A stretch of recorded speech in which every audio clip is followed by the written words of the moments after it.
Hello YouTube, this is ThatGuy781 and today we're going to be doing a review on the Phoenix Arms. So let's go and get into the review and see what we got here. This is how the gun comes. It comes in this box unless you get the Range Deluxe model. Just open the box. Clearly you get a firearm. Wouldn't be fair if you didn't. You get a lock. I believe most, if not all, I believe all new handguns or all new guns are required to be sold with some type of locking device. It actually has the company's logo on the lock, so that's kind of cool. You get a little pamphlet with the Youth Handguns Act and several other acts that Congress implemented. And we have the manual, which actually has Phoenix Arms, some nice beautiful letters on it. It actually has some red highlights where you should really pay attention. It has a little catalog in the back. And when I mentioned about the range kit, if you want to shell out the money, it actually comes with a gun, but with a 5-inch barrel and a 3-inch barrel. It also comes with a cleaning kit, looks like some oil and the extra magazine, and the case is actually a locking case. So you actually have an opportunity to get this gun pretty well accessorized if you'd like from the factory. So let's go and put all that in there. Let's go and get into the actual gun itself.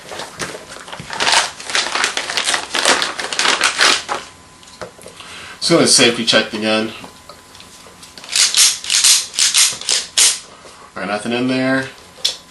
Nothing in the magazine. Alright, so let's go on and get into it. Some facts about the gun. The gun does come in two different finishes. It comes in nickel and I believe a satin black. It's a single action. It's chambered in 22 long rifle, but they also do have a version that's chambered in 25 ACP as well. Has a 10-round capacity. It has a 3-inch barrel, vented rib, as you can see here, which is common on most hunting shotguns. The grips are just a standard ABS plastic. The rear sight is adjustable from right to left for windage. The weight on the gun is 20 ounces, and if you buy it in this configuration, it only comes with one magazine, unlike the range kit, which it comes with two. The gun does have several redundant safeties, which we're going to go over as well. Alright, so let's go ahead and get into why I purchased the gun. I'll just go over that really quick first. Basically, I had been wanting a small, pocketable 22 long rifle pistol. I was originally looking at the Taurus PT22, and then they came out with the PLY22, and I actually started looking at that. I talked to a buddy of mine, and he kind of deterred me from actually purchasing them, and this is a guy that has literally hundreds of guns, and he basically deterred me from purchasing it. But I had always seen this gun at the gun show for $130, and it always piqued my interest. And I've literally been looking at this gun at the gun show for like 2 years for $130. And I'd never taken the plunge to buy it. But I actually took the plunge, and the reason I did is because my wife just got her concealed weapon permit. And prior to her having her permit, long ago when I had my Ruger LCP, I took her to shoot it, and she couldn't stand it because it's such a small gun with such a snappy recoil. It's hard for some female shooters and even some male shooters to get used to it initially. And now that she actually just got her permit, and I wanted to start carrying something more substantial, because she hasn't been carrying anything because she just got her permit. She has a Walther P22 that she takes in the range and shoots, but that's really not an ideal carry gun for size and caliber. So I got this gun. Since it being so small, to kind of give her use of the ergonomics of shooting a smaller gun in a defensive role. And it won't break the bank because it'll shoot the cheap 22 ammunition. And it'll just be a good training platform for her to get used to having something so small, target acquisition with something so small. And I want to work her up to being able to manage the recoil of higher caliber guns, such as 32, 380, 9mm, 40, Smith & Wesson, 45 ACP, etc. I just want to be able to work her up gradually. Unfortunately, shooting guns like my Ruger Mark II, my Heritage Rough Rider, stuff like that, it just doesn't do it justice because the dimensions are so different and they're so large that you don't get any recoil or anything like that, so you really don't get the gist of what it's like to shoot a smaller gun like this. So that's my reason for purchasing it. Alright, so let's go and get into pros of the gun. I took the gun to the gun range, and this gun, I took it out with a Walther P22 with about 550 rounds of ammo, something like that, a variety of different brands. Nothing high velocity, but just different bricks, because after you open these things, they just tend to fall apart after a while if you don't shoot them all. The 22s end up everywhere, so I had basically a bag of 22s. And I went out there, I shot about maybe 300 to 400 rounds through this, and the rest through the Walther P22. I just shot the Walther P22 just to shoot it. But the main test was on this gun, and I actually have some footage I'm going to roll of me shooting. You can get to see me missing my groups and how horrible a shot I am. But long story short, the gun was actually darn near almost 100% reliable. It was 99%. Well, the gun was 100% reliable. The ammunition wasn't. I had a couple failure to fires, but obviously that's the ammo problem, not the gun problem. The gun ejected every casing just fine. It actually went through its paces just fine. I'm actually very pleased with the gun. And I just took it out of the box. I didn't lubricate it. I didn't clean it. I didn't wipe it down. I didn't even dust it off. I just took it out of the box and took it to the range and just wanted to see what it can do. And it functioned great. It functioned, I'd say, darn near just as good as my wife's Walther P22, which is $200 more. And it functioned to me just as great. So definitely a pro on the gun. Another pro on the gun is actually the sights. The sights on the gun are actually very usable. Unlike other smaller pocket pistols that are used mainly for concealed carry, like the Ruger LCP and kel-tec P3AT, these sights are actually very usable. So it was pretty easy for me to get my target acquired with these sights. The grip angle on the gun is actually good. It actually has a kind of a thick grip, and it actually fit my large hands fairly well. I'm 6'3" and I got big hands, and I had no problem gripping this gun and controlling it. Granted, it's a 22, so it's not much recoil, but I'm speaking in general terms. I didn't feel like I was going to break it. I didn't feel like I was going to drop it because it was so small or something like that. It was just going to slip through my fingers. It actually worked fairly good. The grip is great. Another pro is definitely the trigger pull. I was pretty satisfied with the trigger pull, being it is single action, so that does help. I was very satisfied with the trigger pull. Another pro is definitely the rear sight being adjustable. I didn't adjust it. It was actually dead on out of the box, so I was pretty happy with that as well. Another pro is going to be the checkering. You'd think it's cheap ABS plastic, so you're just like, yeah, whatever. But this checkering is actually just aggressive enough for the gun's not going to slip out of your hand due to sweating. So there's your other pro. So let's go and get into the cons here.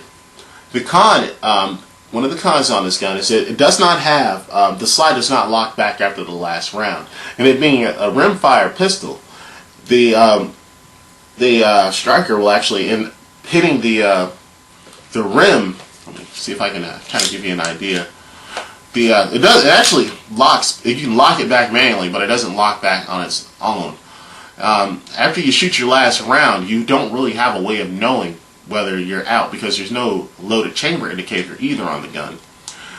But the firing mechanism can actually hit the top of the barrel, causing damage. So that's definitely not a good thing. So no last shot holds open, and that actually has the potential to damage the pistol. So that's something you definitely want to look out for if you own this gun.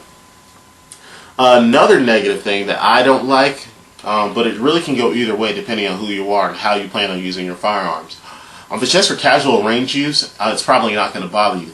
But it bothers me anyway because it's something I'm just not used to on any of my guns, which is several redundant safeties. This gun actually has a safety lever here and a safety lever here. It has a magazine disconnect safety, firing pin block safety, and it has just two different levers, which is very cumbersome and I don't like it. I can actuate the one that's on top of the grip, this safety, just fine, but this one, it's kind of a chore to get to with my larger hands.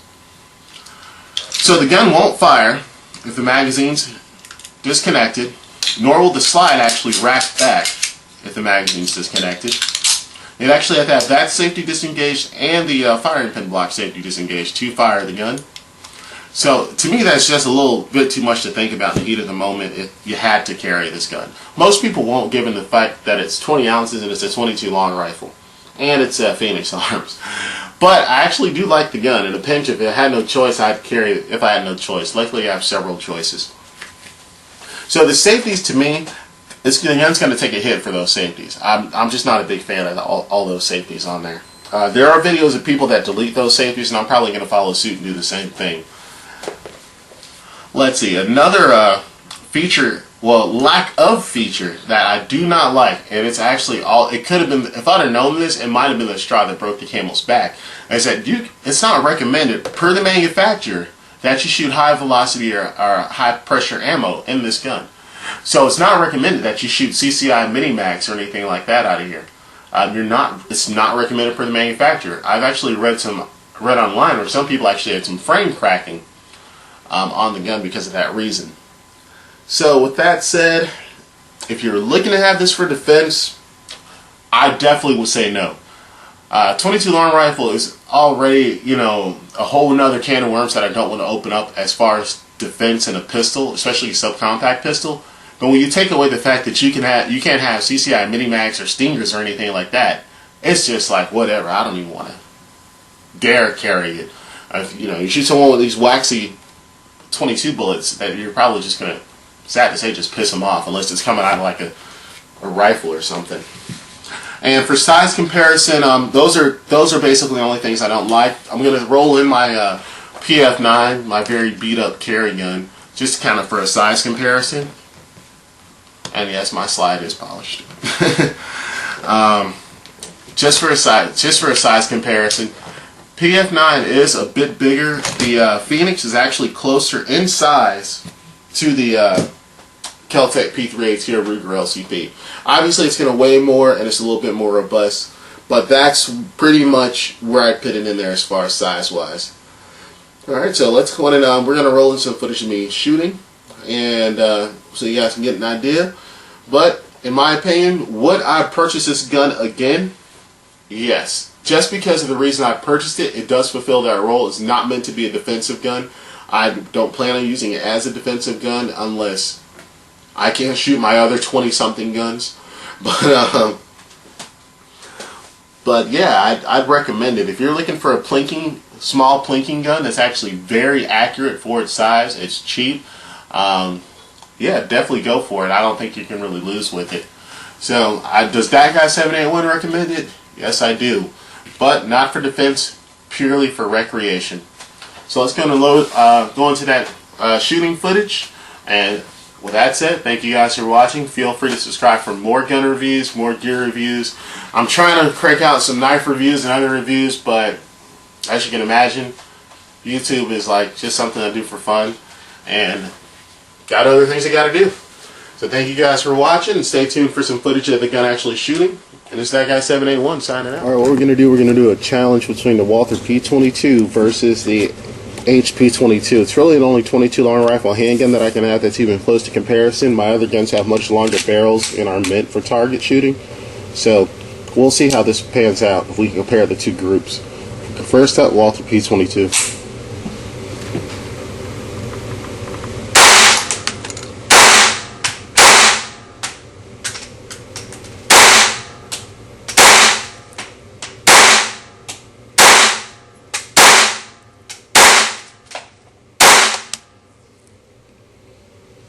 Alright, that's 10 shots in the Walther P22. This is not very far. This is maybe about 15 feet. So let's try the Phoenix Arms. Alright, this is the Phoenix Arms HP22A. We're going to try it at the same distance. Let's see how it pans out. Let's see how it works out.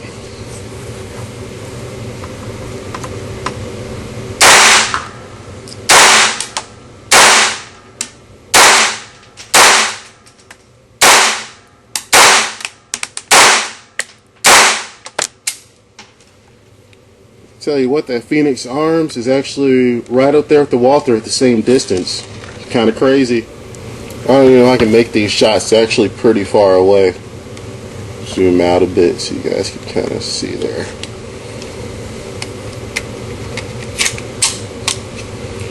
And Phoenix Arms, being their certified pocket gun, that's got to be about 12 yards away maybe.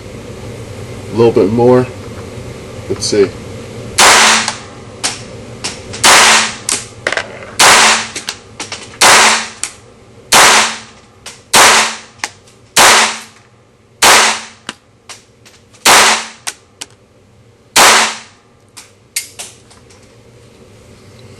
That's not a bad group for 12 yards with 22 bulk pack ammo.